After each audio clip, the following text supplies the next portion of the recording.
What's up, everybody? Derek Anderson, the DA, and man, whoo, what a disaster this thing turned out to be.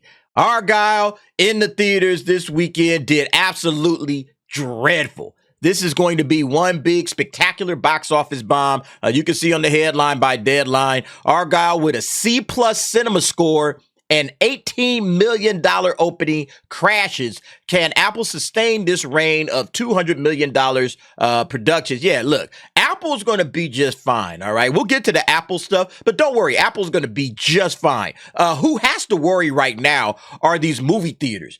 You know, as we were discussing yesterday on the DA's office, I don't know how the theaters is going to come out on the other side of this thing successfully. You know, 2024 is not set up for success at all. And if this thing is any indicator, it's going to be a long year at the box office for a lot of these movie chains. Because I want you guys to understand something, all right? They spent $200 million on this. And it stars some major people, okay? This has Henry Cavill in it, obviously. It has these two, Sam Rockwell and Bryce Dallas Howard. You know, John Cena is in this. Samuel L. Jackson is in this. It's a $200 million. I would call this like the first major big release, like the first big Hollywood style release for a film in 2024. All right. It's the first big one. And this is what it did. 35% on a tomato meter, 70% audience score. That's terrible. And then if you click to go a little bit deeper, you got the top critics. Top critics gave it an 18%. And then all audience gave it a 67%. These are not good scores, by the way, folks. No matter how folks may want to try to slice this, a lot of people are saying, oh, you know, not so bad. You know, the 70% audience score, that's not a good score. You know, that's not a good score whatsoever. That basically means the word of mouth on this is going to be negligible, if any. All right. And that's what that cinema score is about. Yeah, a C+ cinema score is terrible. So this thing isn't going to get good word of mouth. And like I said, it's a $200 million production, probably the first big one. Matthew Vaughn. Matthew Vaughn is a known name. It's a big name director, you know. So Apple spent a lot of bread on this. They're not going to get a lot of this back. Although, again, I say Apple's going to be just fine when it comes to this. But who you have to worry about are these theaters. Now, let me show you guys this because I was talking about this yesterday as well, all right? This is the January box office throughout the years. And you can see where the January box office came in for 2024, all right? January is in the books. Cumulative gross for in-month releases, so the films that released in January, only $161 million for the entire month. That's down 24% year over year from last year. Last year was at $212 million. And there's no pandemic to talk about. We are well past any pandemics, theaters closing. None of that stuff is coming into the factors, okay? This is strictly about what's in theaters right now and how interested people are in seeing this stuff and dropping major bread on it. You know, it costs more and more and more to go to a movie these days. So how interested are people in going to plunk down major bread to go and see what's in theaters? As you can see, interest is down about 25%, close to 25% year over year. You know, and pay attention to also the historical data, all right? Because this is 161 million, okay? We're in the $100 million range. Last year, it was in the 200 million. Outside of 2022, which was a pandemic, you know, affected year. Also 2021, kind of affected by the pandemic. You got to go all the way back to the 90s to get into numbers this low. You know, you got to go back into the 90s where, you know, yeah, okay, 170, 176 or something like that. Somewhere in this same range of 161. You got to go all the way back to the 90s. You know, if you look here, it's like, 300 million, 300 million, 400 million. You know, occasionally you get like a $600 million January. It's not that way anymore. So, yeah, this is what I'm saying. Theaters have got to be nervous as hell right now. Like, man, what's going to happen this year? There's nothing coming out this year. This year is an absolute graveyard. And if some of the biggest movies they have to bring our way is a $200 million movie like Argyle, whoo, yeah, man, February ain't looking too hot. We got Madam Web coming up. How many people are going to check out Madam Web? What's Madam Web? Is Madam Web going to pack the theaters? Yeah, theaters got to be nervous as hell. Let's go ahead and check this out, though. While the theatrical marketplace is starving for big movies post-strike. Absolutely. That's what I was saying. They are looking for it, man. It's a graveyard out there. Apple Original Films' $200 million pickup of Matthew Vaughn's Argyle isn't cutting it with an $18 million domestic, $35 million global start, a C+ cinema score, and 3 stars on the ComScore Screen Engine's Prostrack. At the end of the day, this multi-supporting actor and actress ensemble isn't provoking people to drive in their cars to the cinemas. Yeah, I think putting Henry Cavill front and center, if it was about him, but you could tell automatically from the trailers, okay, this really isn't about Henry Cavill. Henry Cavill is not really the star. And so he's in the movie, but he's not really the star of the movie. Like if Henry Cavill was playing a different role, all right, that might have been all right. But overall, the movie is just bad. It's just not a good movie, as you can see by the scores.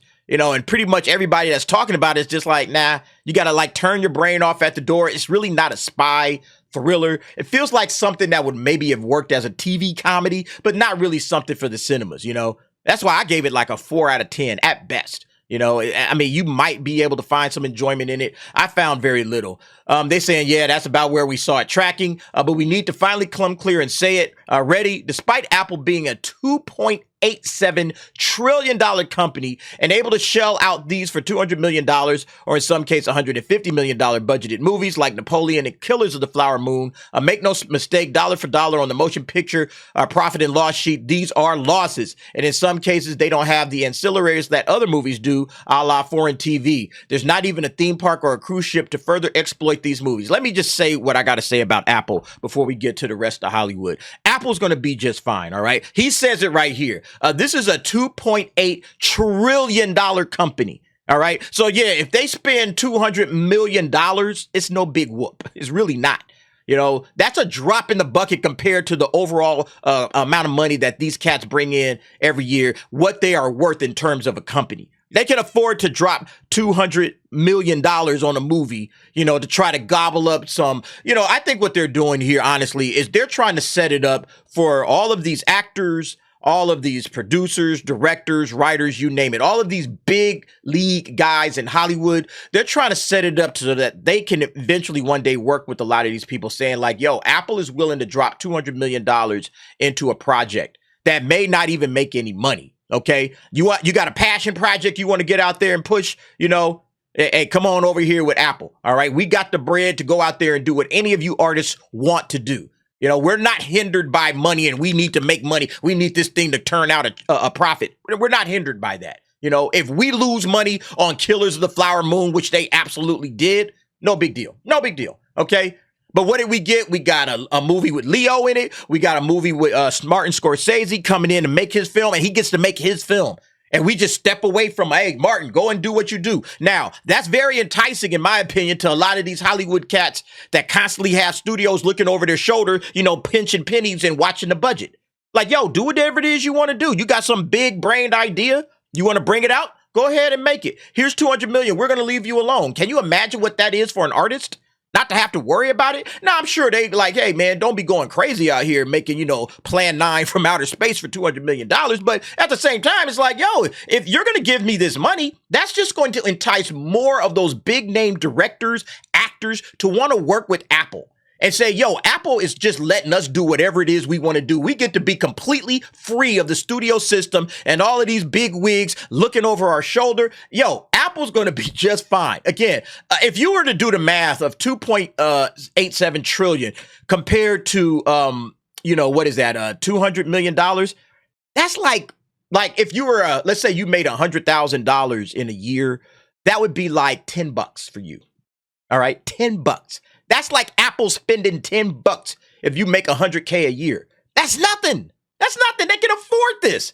And to me and you, $200 million is a huge amount of money. And to a lot of these studios, it's a whole lot of money. But to a company that's nearly $3 trillion damn near, that would be like having $100 billion 30 times. Like they ain't starving for money. So I get what he's saying, but he's looking at it, more or less from a standard studio. Can they afford to do this? Trust me, bro, they can. But this situation right here, this might be even more concerning for Hollywood. As you can see, this is on the ChinaDaily.com. Hollywood films lose their appeal amid changing Chinese preferences. All right. So I want you guys to understand what's going on here. Hollywood, for at least the last couple of decades, has been slurping up and sucking up to China, jumping through all kinds of hoops for China, trying to say, hey, yo, China, let us get in on that juicy box office audience that y'all got out there, baby. Let us get our films in front of your audiences, because guess what? That's money in the bank, baby. That's why they feel comfortable spending $200, $250, $300 million on some of these projects, because they know, hey, we're going to get some money overseas. We're going to pump this into the Chinese box office. Oh, the Chinese box office, man, we're going to be able to clean up.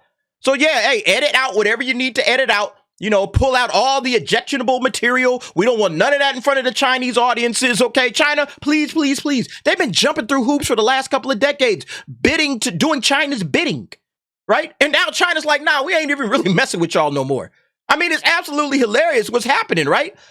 So despite Hollywood films maintaining a notable presence in the Chinese market over the past 2 decades, their performance has declined significantly since the COVID-19 pandemic. While specific blockbuster movies have achieved success, one expert attributes the downturn to what she said is an outdated and hackneyed narrative style that fails to resonate with the current interests and aspirations of China. Oh, y'all haven't updated your narratives. Okay, you guys haven't updated your narratives for China. I wonder what they're going to do next. They're probably going to say, well, what do you guys want, China? Oh, we'll do whatever you say, you know, and it's absolutely hilarious. Hollywood's routine narrative style has lost its appeal in China. Ji Feina, a professor at the Chinese National Academy of Arts, told China Daily. There is nothing new in this narrative, and there is too much political correctness. Oh, too much wokeness, okay? That's basically what she's saying. You're too woke for China. Whoo, man, Hollywood, you've gone off the deep end. The gap between the means and the value orientation of these narratives and the needs of China's main audience is getting big, so its routinization will not work. I just find that absolutely hilarious, okay? That Hollywood has gotten too woke for even China. China's not rocking with your wokeness no more. It's too politically correct, all right? And that's too funny, man. You guys remember what they were saying about The Little Mermaid? Remember that? Yeah, remember, this was on Bounding in the Comics. The Little Mermaid, Chinese state-run media, warns Disney to stop pushing racism narrative around fairy tales or they will lose their magic glory. Yeah, China has checked out. They are going deuces. We're out of here. We're tired of this negativity. We're tired of this racism that you guys push into all of your crap. We're tired of it. And so, yeah, now they're not even messing with Hollywood no more. I mean, this is absolutely hilarious. That Hollywood, they have sucked up to the woke mob, okay? They have sucked up to China, and now everybody's abandoning them. Well, so now they're going to have to come back to the regular, normal Americans that have been the ones supporting them all this time. They're going to have to come back to us, but we've already turned away from half of this crap. We're already checked out. We're already done. I mean, that's what's really hilarious about this. But yo, just getting back to the box office stuff, this is the results, all right? When you get woke, you go broke. China don't want you no more, all right? Regular American audiences don't even want your crap no more. Look at this, down 24%. They're not rocking with what you're bringing in. It costs way too much money to go to the movies, to be sitting out here dealing with this crap, you know? And your superhero comic book movies, those are starting to get dried up. You killed and destroyed Star Wars with wokeness. Gee, Hollywood, where are you going to go for money now? All right, China's not messing with you. This is what your box office looks like. It's going to be terrible for theaters. I'm telling you guys right now. 2024 is about to be an absolute dumpster fire for a lot of these movie theaters. And I don't know where they're going to get their money from. I don't know what they're going to do. They're going to have to start putting on more Taylor Swift concerts, bringing the Swifties in, you know, getting Beyonce concerts.